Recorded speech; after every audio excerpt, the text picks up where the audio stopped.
Hello, my name's Karen O'Connor and you're listening to Isn't That Interesting?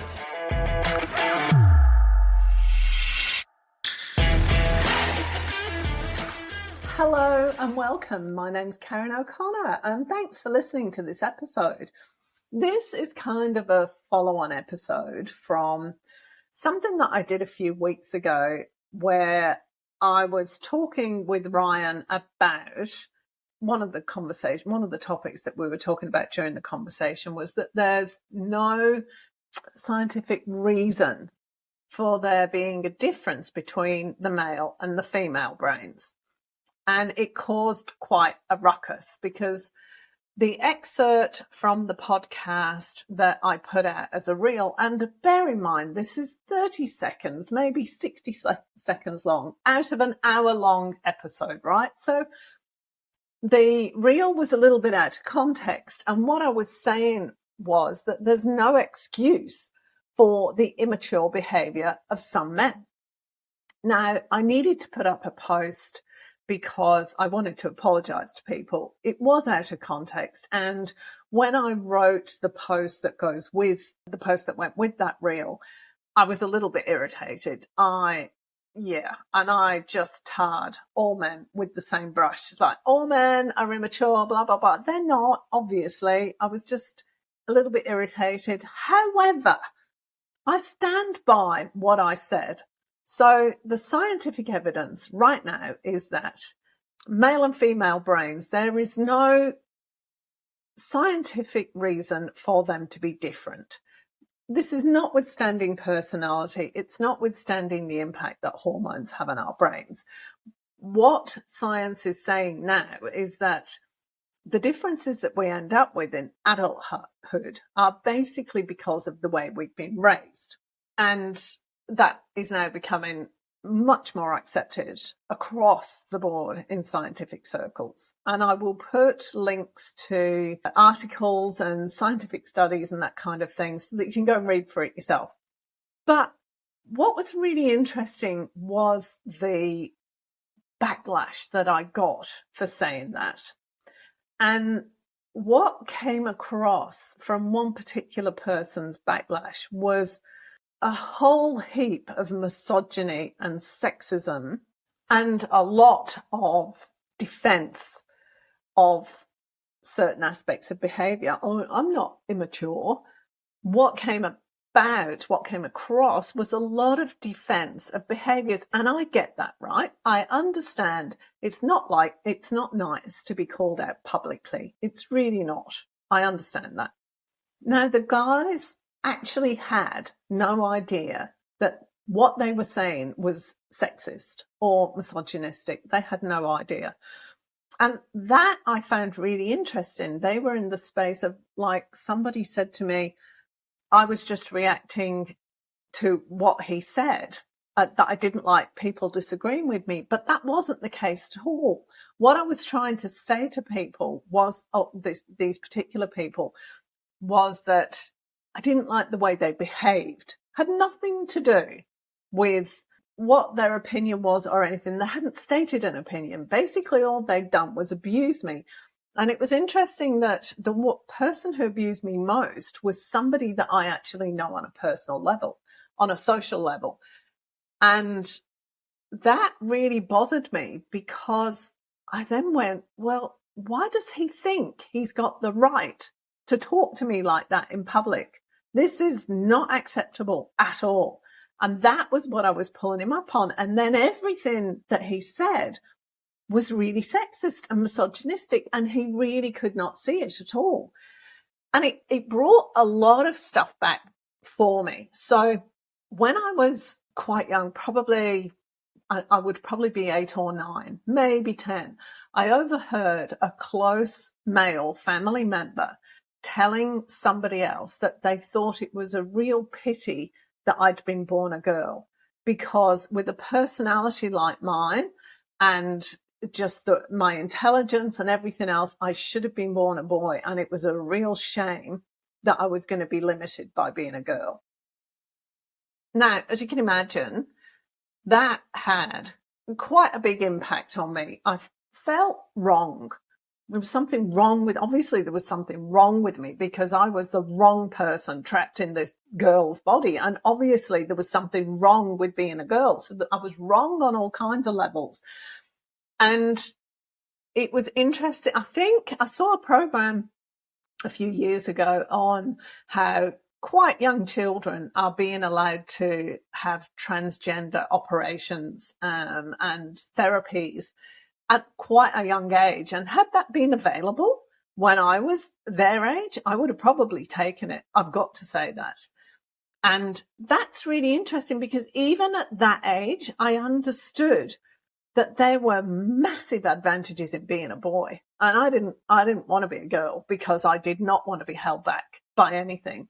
When I think I was 17, maybe, my big dream, I wanted to be a fighter pilot or I wanted to be an astronaut, one of those two things. And I actually went into the RAF office in my local town to try and join up. And they said, oh, what is it you want to do? And I said, I want to be a fighter pilot. And they laughed me out of the office. Never forgotten that. And I went home and I told my dad, and my dad laughed as well, because at the time it was still in the Geneva Convention that women could not fly planes, fire guns, or anything like that. And I did not understand that. And then I went on to do a construction degree and I worked on building sites, one of very few women to do so. No surprises here, right? And there was I remember one time I've been working on site for 3 or 4 years at this point, and the foreman asked me, I was in his office for something, and he asked me why I never wore skirts. And I thought that was a really bizarre question. I said, well, it's just not practical. I'm climbing up ladders. I'm walking along scaffolding. I'm climbing up roofs. Why would I wear a skirt? You wouldn't wear a skirt. And he said, no, you're right. He said, the other funny thing? I don't think of you as a woman. He said, and that's no detriment to you. He said, I know you're a woman, but I think of you as a person. First and foremost, as a person. And that was what came up for me as in light of everything that's happened recently, because I realized that I was a person for a long time until I'd been a stay-at-home mum for a certain number of years. I've got no idea where that point was. But in my own mind and in everybody else's mind, I then lost my right, I suppose. It's not quite the right word. I lost my capacity to be a person and became the stay-at-home wife and mother. I became everything that is looked down upon as when you're a woman. Stay-at-home mum, don't work, just look after the kids, just do the housework, it's all just. I haven't got a job, I don't earn money, I don't do this, that and the other, I just do things for hobbies. I've got no purpose outside of raising the family and looking after my husband. And over the last few years in particular, it's an identity I've struggled with, because what I've realized is that I've fallen into that trap of thinking of myself as the stay-at-home woman. My husband's fallen into that trap. No surprise, not blaming him, because this is my issue here. And I've had less and less power and felt less and less good about myself. And I'm not deriding anybody that chooses to do that, right? I count myself as very lucky that I was able to do that. On the one hand, because I was able to devote the time and energy to the kids and the family that I was. But there were a lot of things about that I didn't enjoy. And I didn't enjoy that feeling of being at everybody's beck and call all the time. I'm feeling that my only purpose in life was to look after other people. I'm not one of those fabulous people who can get a lot of pleasure out of serving others. That's not me at all. That's not my personality. And I do it because if I'm going to do a job, I'll tend to do it well. And I was committed to it, and I was very loyal. That was what I needed to do. I understood that. And so I did it to the best of my ability. But as the kids are growing up and it's becoming less and less imperative for me to be available 24/7, then I had the opportunity to go, is this actually am I getting pleasure out of this? Do I feel good about myself doing this? And the answer was no, I didn't. And the responses on the post from the other week just crystallized all those things for me. I don't want to be society's view of a woman. I want to be a person who happens to be able to bear children. That's it. That's the only difference as far as I'm concerned. And so when I look at life from that perspective, if we are first and foremost people, and you've got behavior that's against certain groups of other people, whether that's women, whether it's gay people, whether it's Muslims, whether it's black people, whatever, then the problem is entirely yours, and I'm not going to tolerate it. There are so many things that have fallen out of this conversation, and so many things for me to think about and really crystallize or make me look at my thoughts and perspective on things. Like, for a start, like I just said, I was staring down the barrel of being a woman for the rest of my life, and I couldn't do it. I wanted to be a person again. I realized that that's the major thing behind what's happened in the last 6 months of separating from John and all that. I just wanted to be a person again and have other people see me as a person. And then it kind of moves on to that. What about my daughters? How does this affect them? How can I have a relationship and be a person in that relationship? Can that happen? Can you have a relationship where it's two people together as opposed to a man with all the traditional things that go with that, and a woman and all the traditional things that go with that? I'm pretty sure that that's the relationship that I had with John when we first got married 30 odd years ago. I'm pretty sure of that because I remember somebody commenting about 6 or 7 years into our marriage, somebody that we met, he said, normally when you see a relationship, there's one dominant person and there's one less dominant. He said, but you two, there's not that. And I want to get back to that. That's what I want in my relationship. I don't want this servant master, for want of a better expression, kind of thing. And why does that need to be the case? Does this just come as you get older? I've fallen into a rut of behavior and actions and duties and everything else. I've fallen into that rut. So has my husband. And so have the kids of thinking me in a different, although I don't think the kids do necessarily think of me like that, but it is something that I need to change. But there's a massive advantage to seeing others as people as opposed to men or women, because it stops limitations and restrictions. What if we raise children just based on their personality, not on their gender? So I have 4 children, right?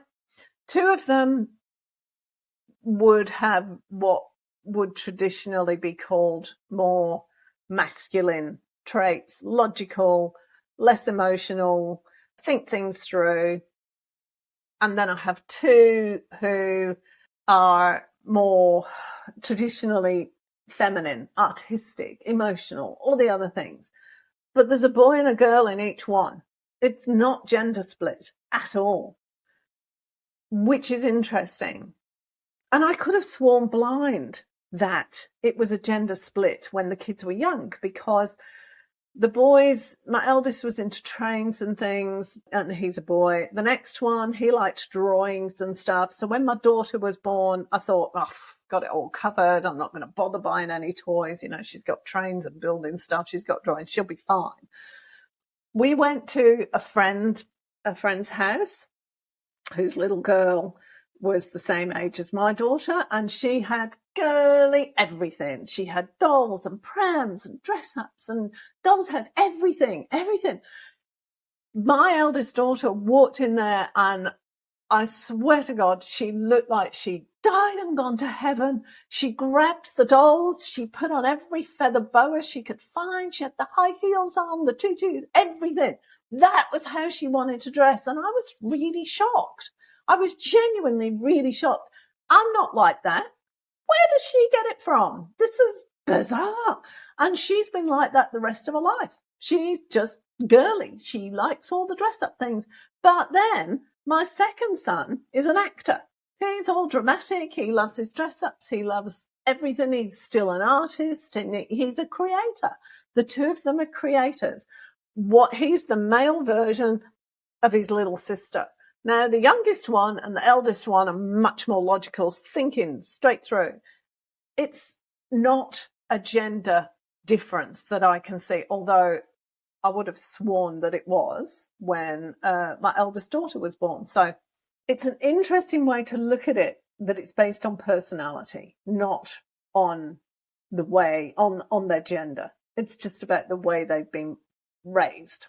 I suppose the big thing that's come out of this is that there are certain people who think that they can treat other people with disrespect.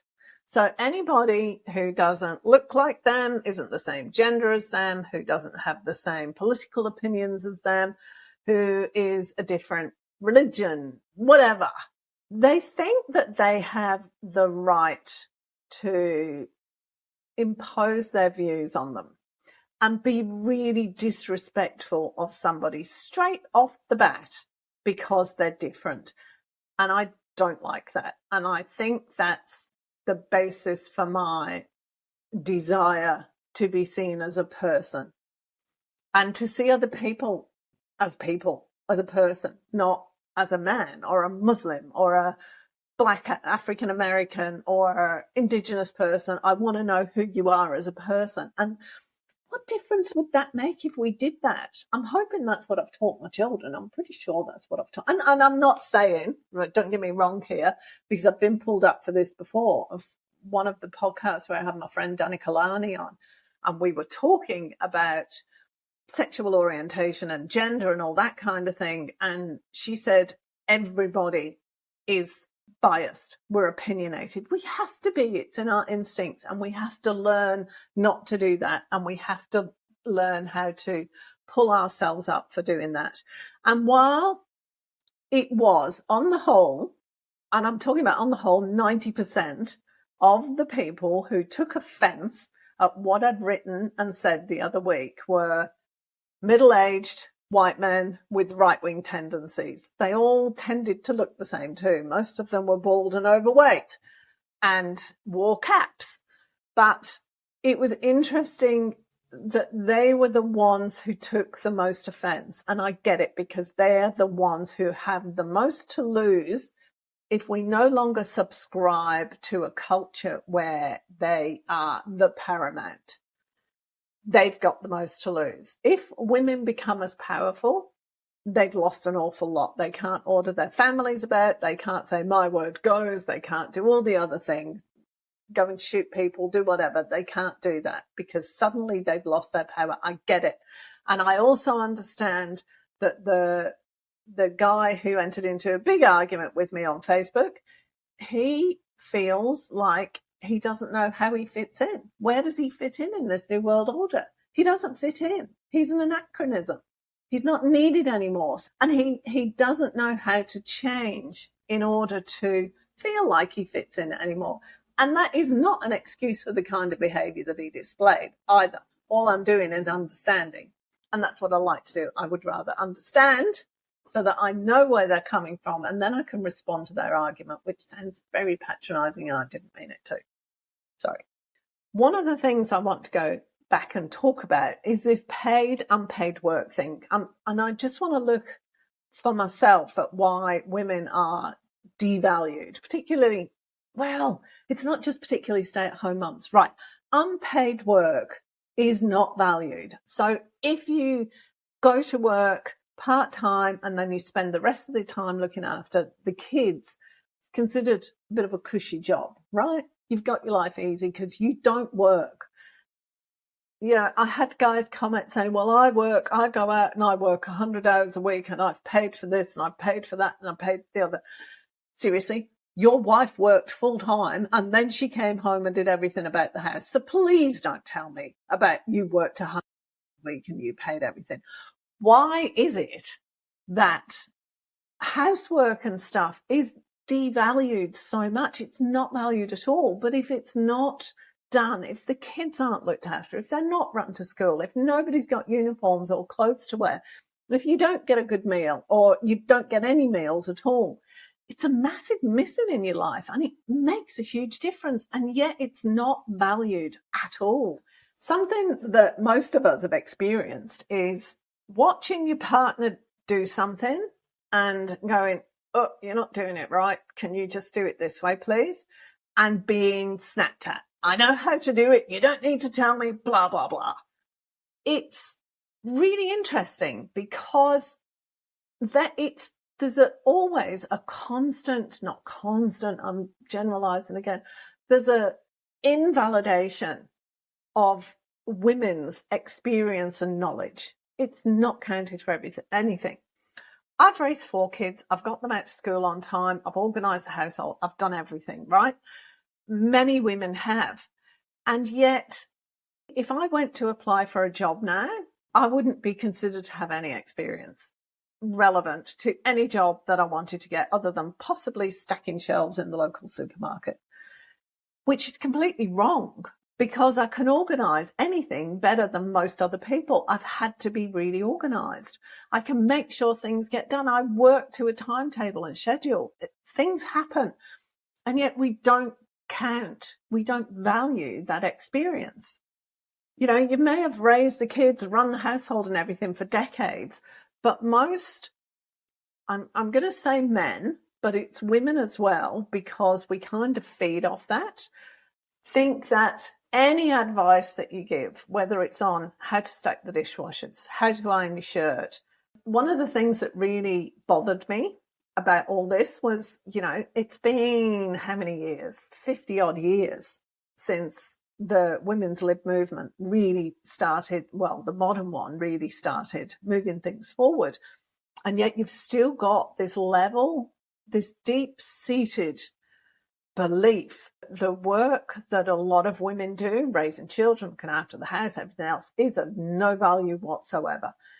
And while people are kind of getting the general idea that that kind of sexism isn't really acceptable, there is this new level of subtle sexism, I suppose you can call it.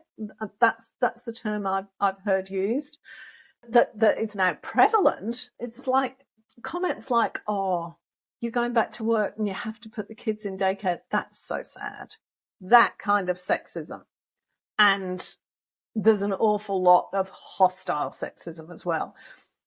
Violence against women in any form, which includes online comments like the ones on my posts and reel. There was a woman in America, the right wing, I can't remember who it was, I'll try and find it. He told her that he knew where she lived and he was going to go round and rape her and that'd shut her up. That kind of thing. There's still an awful lot of that, and that's a real concern. And then there's the other kind of sexism, I suppose you can call it, that's like the White Lives Matter backlash against the Black Lives Matter hashtag, the hashtag Me Too, that men want to dry out. I saw a post that said that it was for International Men's Day, saying that men suffer 40% of domestic abuse, are the victim of most violent crimes, serve 64% longer prison sentences, and are 3 to 4 times more likely to be jailed for the same crime as a woman. And most of that information is quite true, but it completely misses the point that men are responsible for almost all violent crimes, 88% of crimes against people, 90% of murders, and 98% of sexual offences.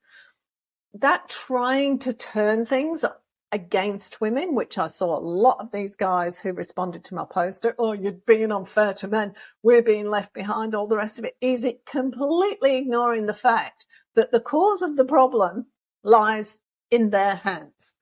And that is a different type of sexism that we're seeing more of now. That, oh, well, what about me? What about the men? You're forgetting about the men.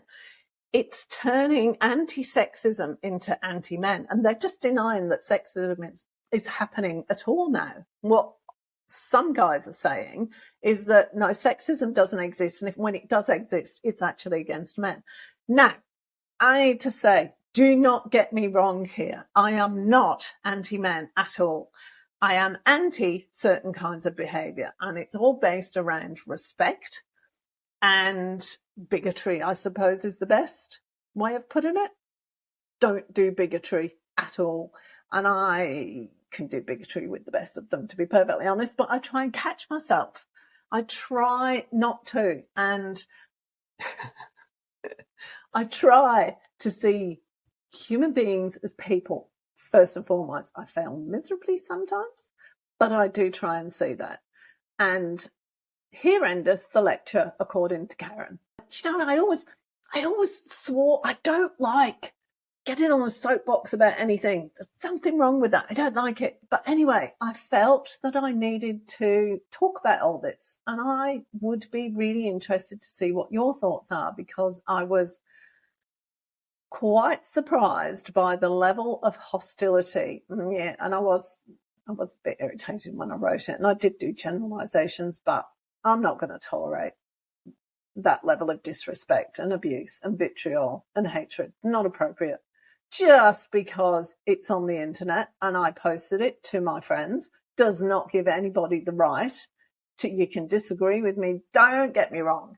You are more than welcome to hold a different view, but I will not tolerate disrespect. I don't go on somebody else's post and disrespect them. If I don't like it, scroll right on past. It's got nothing to do with me. That is, I don't know, in my world, that's the mature thing to do. What are your thoughts? I would love to hear back from you. This has been a long one from a solo episode today. So thank you for listening. Thanks for listening, hopefully to the end. Please let me know what you think, and I'll talk to you next time. Bye. If you enjoyed this episode, be sure to subscribe and don't forget to rate and review this podcast and share it with your friends. Thanks so much for listening, and I hope you're leaving with some thought-provoking information that can make a difference in your life. See you next time.